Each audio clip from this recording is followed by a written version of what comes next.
Warum singen Sie mit? Weil ich letztes Jahr schon mitgesungen habe. Ich freue mich schon darauf. I like it. I was here last year. I came this year as well. Dann gehen wir jetzt hin und dann macht man mit. Feliz Navidad. Feliz Navidad. Feliz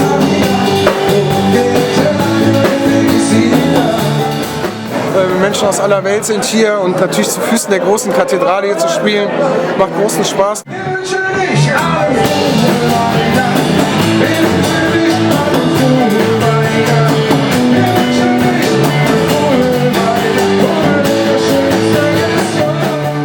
Dazu kommt, dass musikalisch ich auch mehr so die leisen Töne mag und liebe und da bietet sich Weihnachten natürlich an und dann ja, freut mich das, macht das großen Spaß hier zu spielen.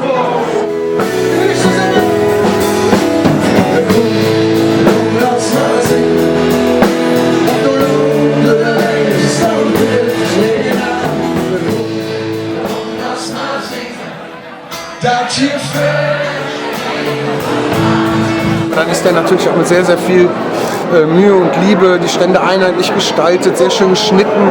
Diese Riesentanne hier genau in der Mitte und so, da ist sich viel überlegt worden, was das einfach eine sensationelle Atmosphäre erzielt.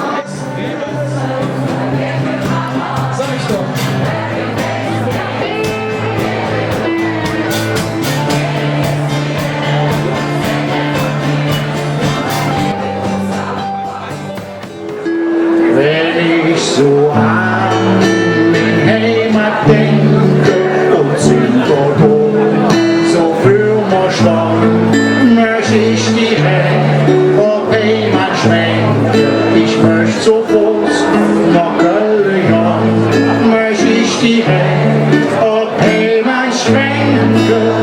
Ich möchte zu Fuß nach Köln.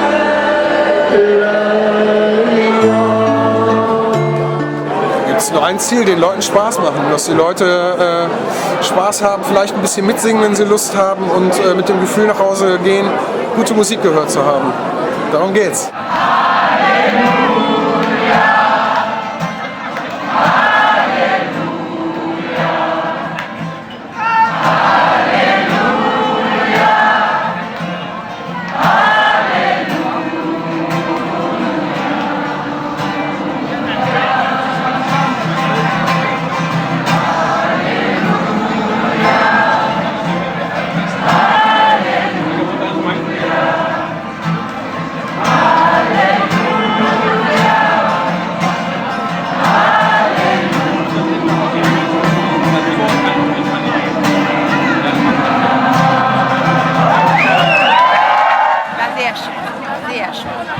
War sehr ergreifend. Vor allem das letzte Lied komplett ohne wie sagt man? Ohne Strom, ohne Verstärkung. War sehr schön. Ich fand's toll. Dafür, dass ich Stefan nicht kannte, fand ich es wirklich toll. Tolle Stimmung, man konnte mitsingen, schunkeln und hat wirklich richtig viel Spaß gemacht. Tipp für jeden. Jeder soll vorbeikommen, mitmachen.